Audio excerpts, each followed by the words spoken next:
Welcome to the Popcorn Junkies. Welcome. We've already recorded 10 minutes of a review, which I'd forgotten to hit record on. We were debating how you pronounce Joaquin Phoenix. Joaquin. Beau Is Afraid. Directed by Ari Aster. Ari Aster directed Hereditary, horror film, Toni Collette, Gabriel Byrne. And Midsommar. Much heralded. And then he directed Midsommar, which I had a lukewarm response to, and then really liked.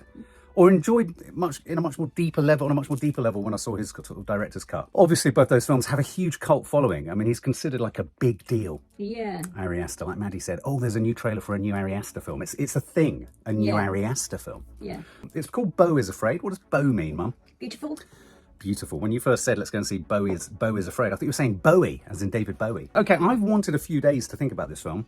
Yeah. But there was one major reason I didn't want to go and see this. Why was that? I don't know. Come on, Mum, have a guess. Very simple one, practical one. Because of the length of time. 3 hours long. I think it was even longer than that. It's 2 hours 59. I've needed, like I say, a few days to digest this. What were your anticipations going? What do you think of Ari Aster? What do you like of his other films? Let's lay the lay of the land. Let's get the lay of the land. I liked Hereditary far more than Midsommar. Did you? Yeah. What did you like about Hereditary? The horror was more. We were gifted. It was more conventional, though. Until the end, yes, it was, or maybe. I thought the end got a bit Wicker Man. So, yeah. Are you an Ari Aster fan? Before this film? That's an interesting question. In a minute, we're going to get a straight answer to something. Hardly. No, it's hardly. This is Beau Is Afraid. This is a film about a curious character called Beau, who, well, how would you describe him? He's a son. He's a middle-aged man. He's the son of a businesswoman who is clearly at the beginning of the film in therapy. He's deeply damaged in some way. I mean, he's damaged goods. We know that immediately, don't we, from the therapy scene. I mean, the best way to describe this film, because there is no way to describe this film. Picaresque. What does picaresque mean, Mum, for the layperson? I don't know. What does it mean? You use the word. You know the word. Relating to an episodic style of fiction dealing with the adventure of a rough and dishonest but appealing hero. Like Don Quixote. I don't know if this character's I don't know if he's dishonest, though. There's certainly something wrong with him. Right, okay, so this is a character portrait. I think the only way you could sort of say this is a character portrait, it's described on Wikipedia as a surrealist tragicomedy horror film. I would agree with all of those kind of genre kind of touches. Can I just say something? Yeah. It starts in the womb. Yes. Which is also, true of some quite sort of big things like. Reminds me of the Tin Drum. Gunter Grass is the Tin Drum. Shandy starts in Does the it? same way. Does it? Yeah. And I liked that. Well, I liked the beginning. It was so abstract. There was pushing, there was crying, there was heart, there was.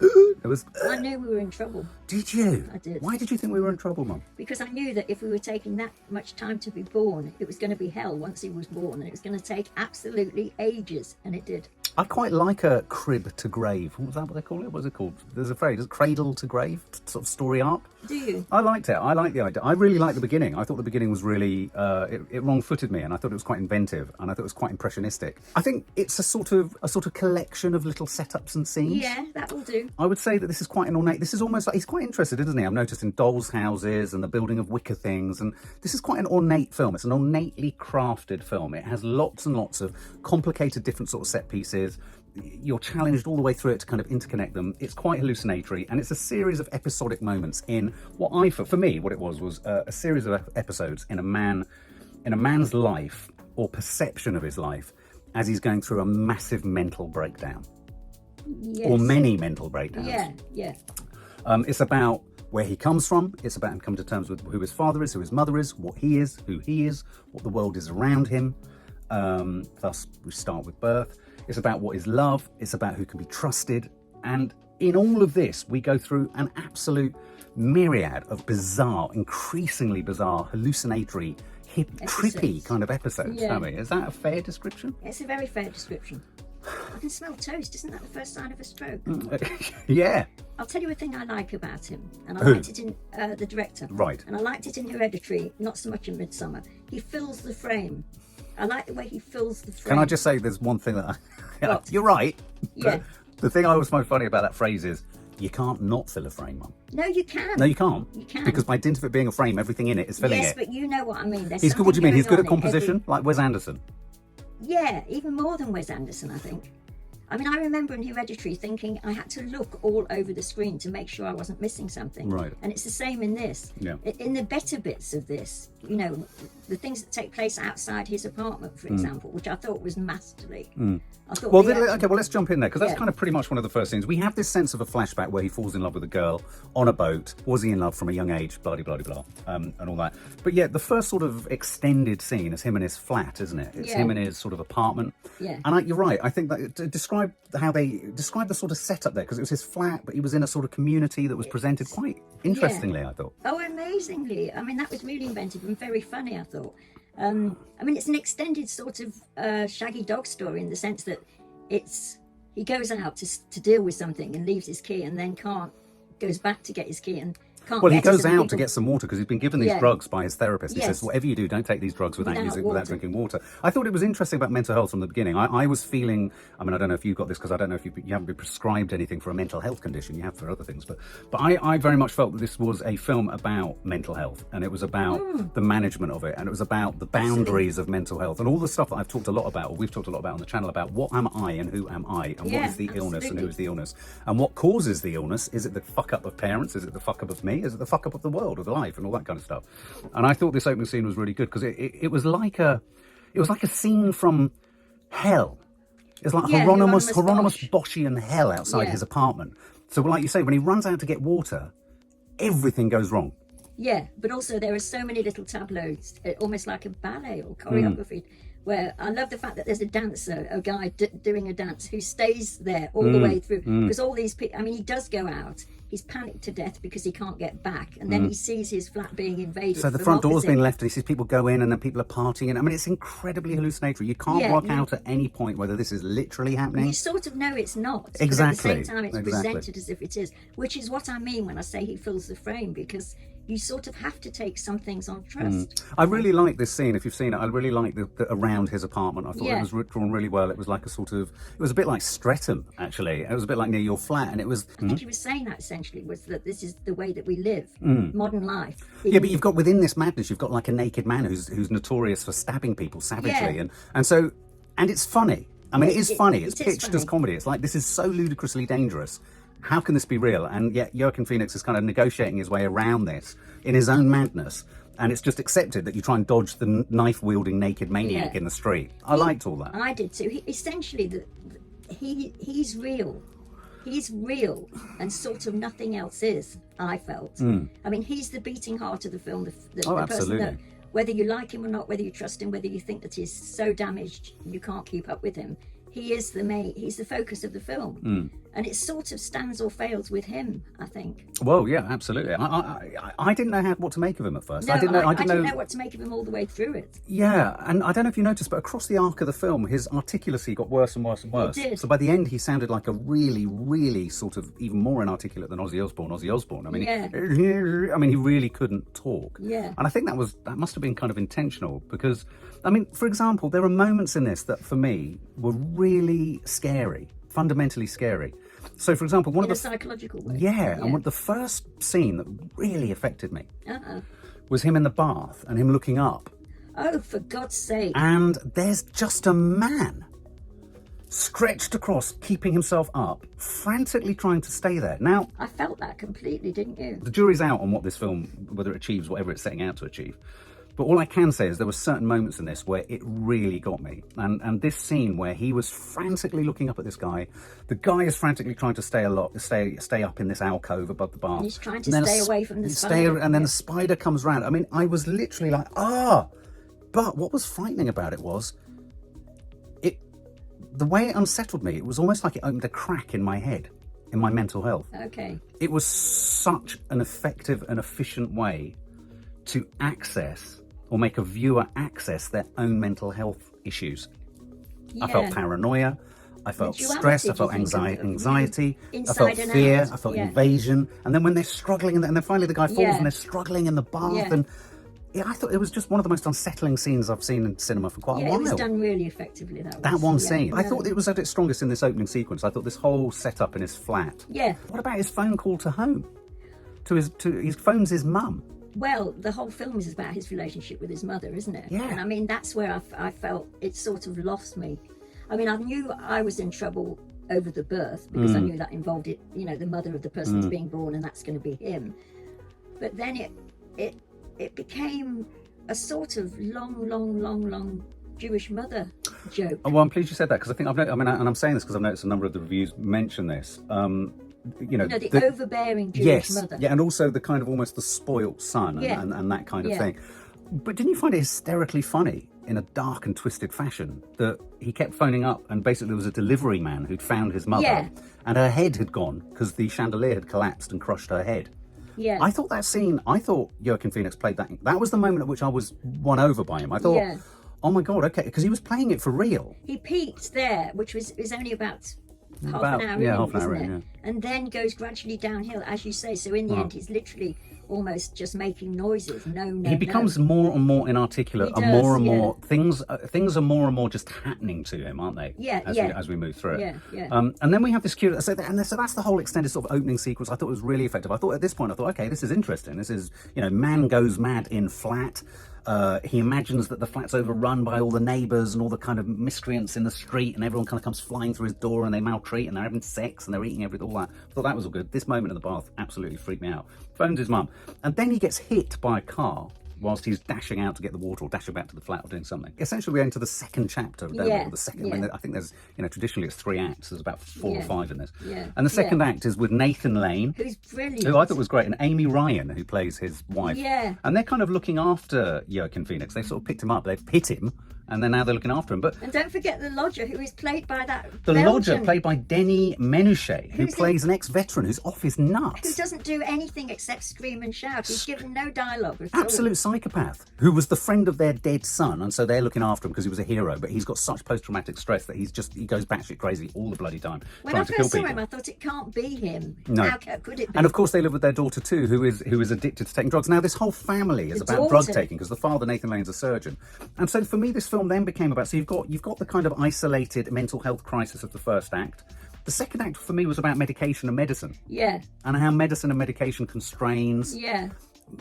Sort of placates, numbs, all that kind of stuff. And the whole sort of family dynamic, because the girl, the daughter, who feels that she's been put out of her room by Joaquin arriving, is absolutely Kylie fearsome. Rogers, is it? I think she's one of the most fearsome teenagers I've ever come across in my life. Absolutely petrifying. I mean, this is a spoiler review. I mean, I've often wondered, how do people kill themselves with drinking a pot of paint? I mean, she was really scary. Again, and so the horror in this scene was the way in which this family was holding him back. Yeah. And were wanting to keep him in this house. And I'll tell you, the film I was getting lots of vibes from in this whole sequence was Bob Balaban's parents. Oh, of I was course. very much getting that sense of almost a sickening perfection of This Is Life. Nathan Lane, I thought, played it very well. I thought it was really good. Nathan Lane was brilliant. Yeah, and so you've just got this sense of poor old Beau in the middle of this sort of, they've put him in their daughter's room. It's pink. It's kind of, it's garish. He's got sort of, he's got Korean pop. He's bewildered. He wants to be driven to his mum's, but they won't take him. No, it's not that they won't take him. That would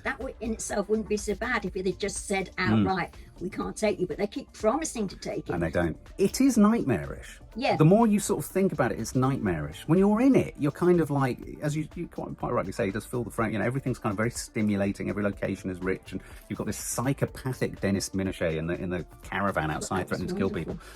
There's that awful scene where Phoenix is in the car with the 2 teenagers, and they're forcing him to smoke the spliff. Yeah. Anyway, so he escapes here, and then we go to the third act. Yeah. Which is a wandering troupe of actors in the forest. He's suddenly in a wood. It suddenly putting became on very a play. Shakespearean sort of.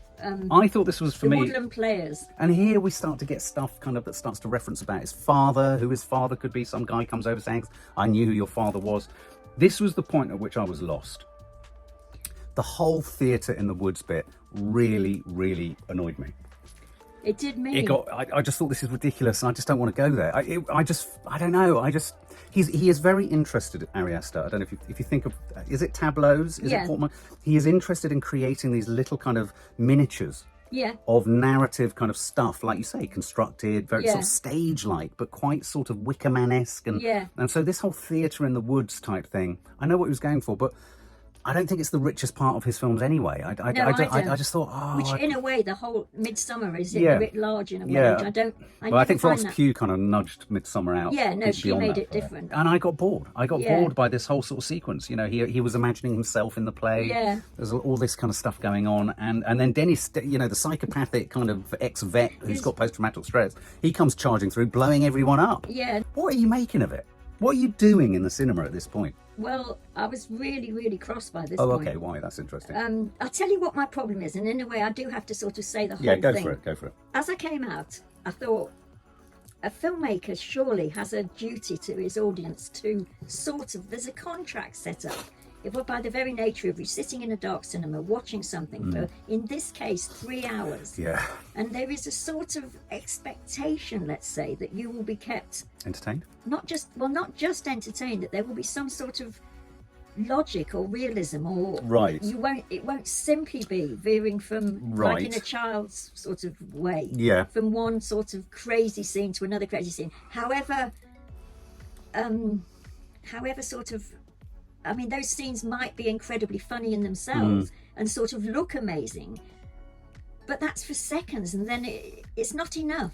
I started to feel, after the woodland scene, I was already feeling it before the woodland scene, I was thinking, Beau, unfortunately, I'm very much reaching the point where I couldn't give a shit about Beau. Right. I knew that it was all going to be his mother's fault, and it became so. Yeah. And he sort of, I felt the last 2 acts, he was piling, to use your analogy, it was like your head, and he was piling stuff into his brain to make him blow up. Right. But in a very, very sort of predictable way. Yeah. The sex scene, for example, I mean... Well, the sex scene, this is odd, because the character... that was. Yeah, well, the character that he, obviously as a child, falls in love with, finally she comes along, somewhere in the narrative it's said to him by his mother that his father died on the one occasion he orgasmed. And so in his conception was his... I mean, there's a lot of Oedipal stuff going on here. There's all sorts of kind of issues, daddy issues, mummy issues, and we'll get to the biggest issue in the attic in a minute. Yeah. And then they end up having sex. So he goes back to the house where his mum's funeral or wake is. He meets the girl that he was romantically, interested in as a child, and they have sex. And of course, he's panic-stricken that the same thing's going to happen to him that he's heard happen to his father. Yeah. Which is, as soon as he orgasms, he's going to die. Well, of course, what happens is she dies. Yeah. But she freezes. And I thought that was quite funny. Actually, I thought that was I laughed out loud. Yeah, I did at that bit. I mean, it was hysterical because there was such a long... I thought it was quite well held, and I thought Phoenix played it brilliantly, because you're like, what the fuck is happening here? She did, because I couldn't sort of see the join, in the sense that... No. I presume that as she's taken out of the room, that sort of... It goes from a real person to a model or something. But because then they come in, and then these guys... See, there were moments in it where I was getting sort of... almost Stanley Kubrick, Clockwork Orange-esque kind of things going on. You know, as soon as you have a moment where, like, so suddenly the mother turns up and it's all been an elaborate con because she really wants to know whether her son really is devoted to her or not anyway. And so you've got all this kind of stuff going on. You've got his confusion about who he is, where he came from, does he have siblings, who was his father? Go up and see your father in the attic. And what's his father? A multi-toothed penis, giant penis, in the attic with his brother, twin brother, was it? Sort of like fumbling around in the... He's big on attics, isn't he? I mean, wasn't it an attic in Hereditary? Always going up ladders, tree houses, dolls' houses, sort of wicker things, sort of, weird. It's a weird sort of proclivity that he's got here. It is, Mark, but not weird enough, in the sense that it's... Well, I come back to the use of the word predictable.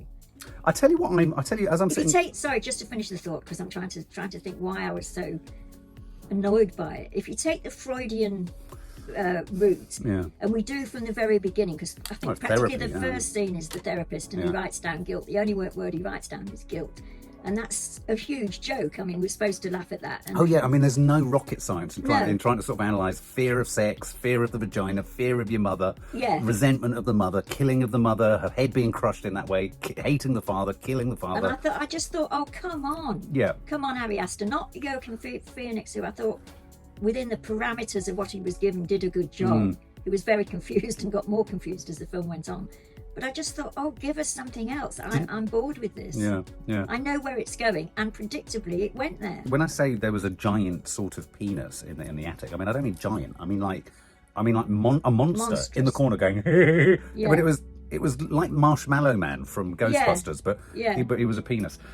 It lost me a way before that. But I mean, I thought all of this was so overcooked. It was all just too much. I suppose the big question for me is, did it make me think anything about anything to do with my life and what it means to be a human? It did in the first few acts. I was thinking about, perception of world, of life, of reality, of me in this world, of me as a diagnosed person, as me as a psychotherapeutic person. The fact that we are, I mean, you've never been in therapy, but the fact that we are an amalgamation of experiences and our reactions to those experiences and trauma and all this kind of stuff. Didn't you feel at all at any point that it's not enough to give you all these sort of completely disparate things happening with no sort of, I mean, maybe I'm overplaying the idea of a contract between the director and the audience, but there's got to be some logic somewhere, or otherwise. Well, I don't know. I mean, it's like a bad dream. My feeling on this film is that a really interesting parallel film, which it's dawned on me, is a really good film to sit alongside it and interrogate which was more effective. This film is not doing, it is exploring in many ways many of the same things as Eraserhead. Yeah. And the Jack Nance character in Eraserhead is not entirely dissimilar to Beau, insofar as he's wandering around in a perplexed fashion. Yeah. I mean, Beau's is far more it's more about him and his psychological relationship with his own mother and all that. But in a weird way, Eraserhead wasn't trying to make obvious connections, whereas I think this was making obvious connections, and they became they were too obvious. This to me was more like the Aronofsky film called Mother. I sort of felt that was the effect he was going after. It was mother. And as a woman also in the audience, I mean, he gave me nothing. He gave me absolutely nothing, although one can say, well, psychologically, I can become the everyman or the every person that Joaquin was.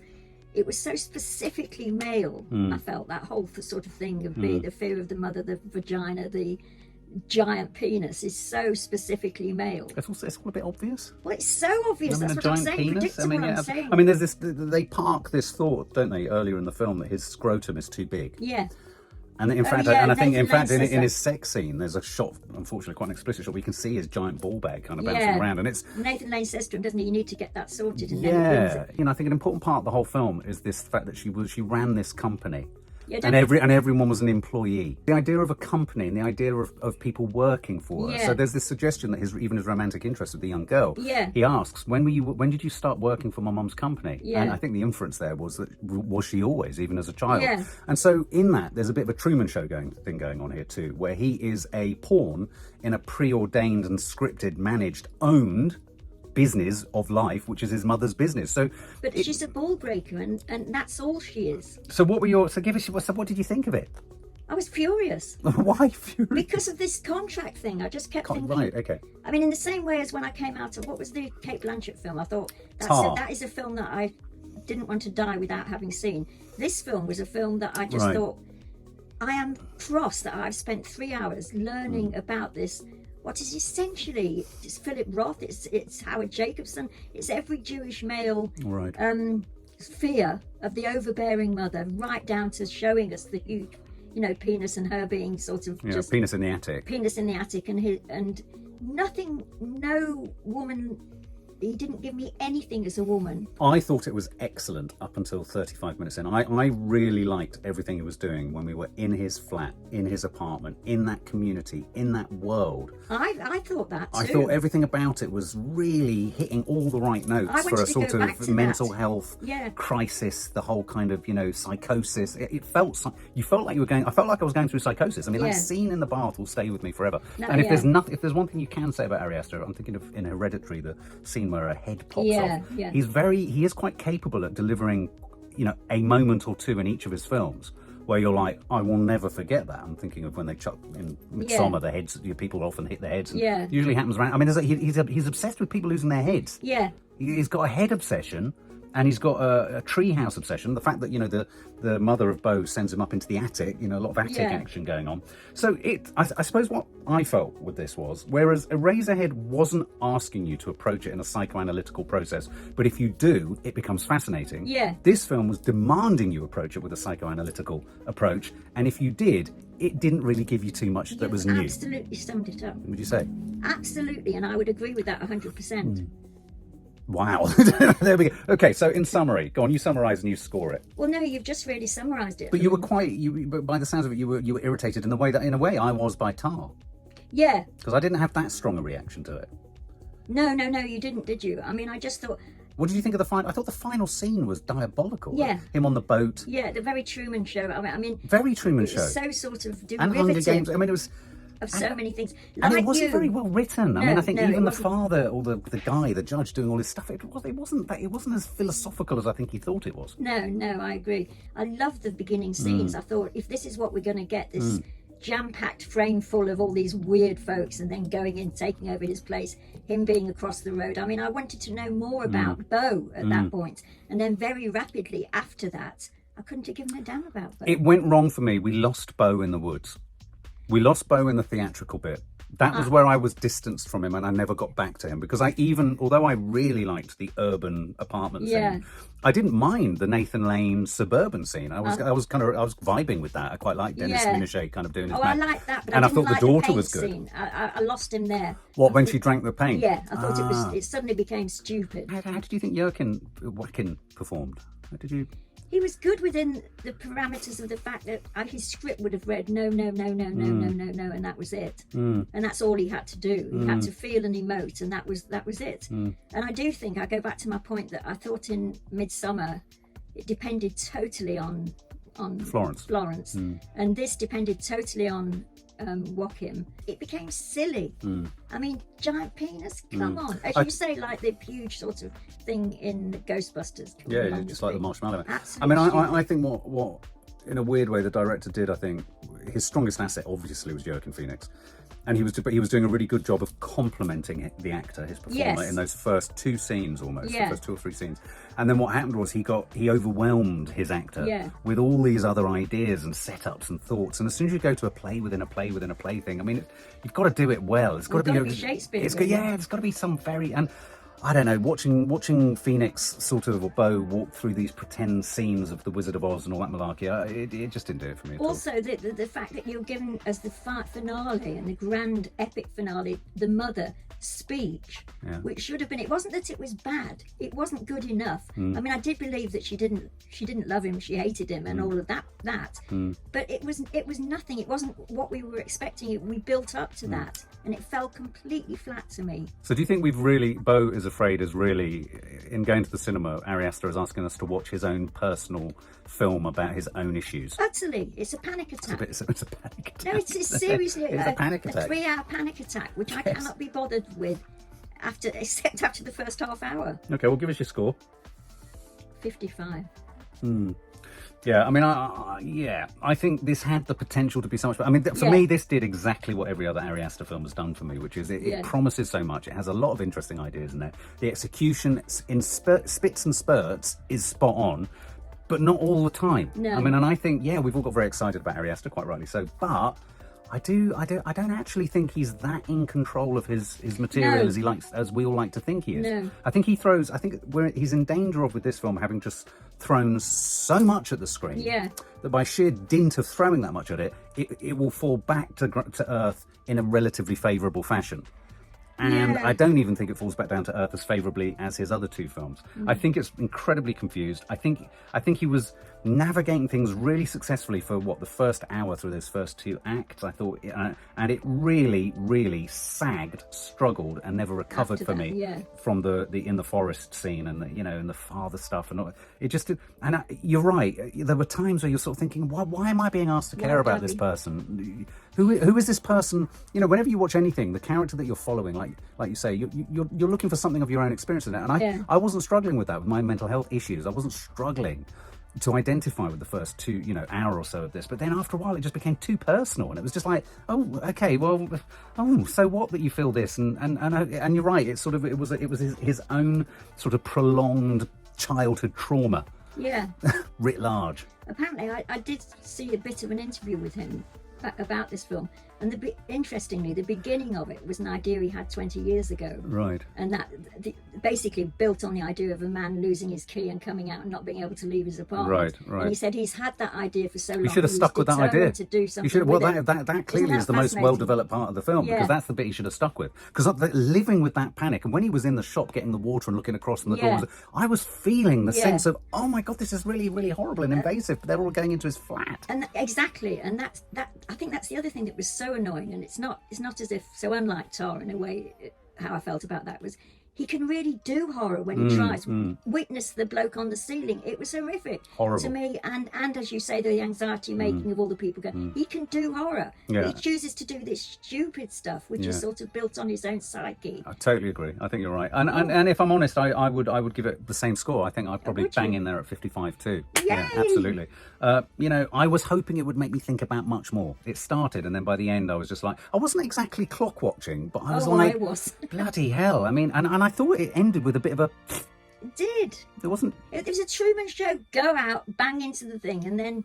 Very strange, very strange. Anyway, please do tell us, what do you think, guys? Yeah. What did you get from it? Do you totally disagree with us? And if you haven't, please subscribe to the channel. Yeah.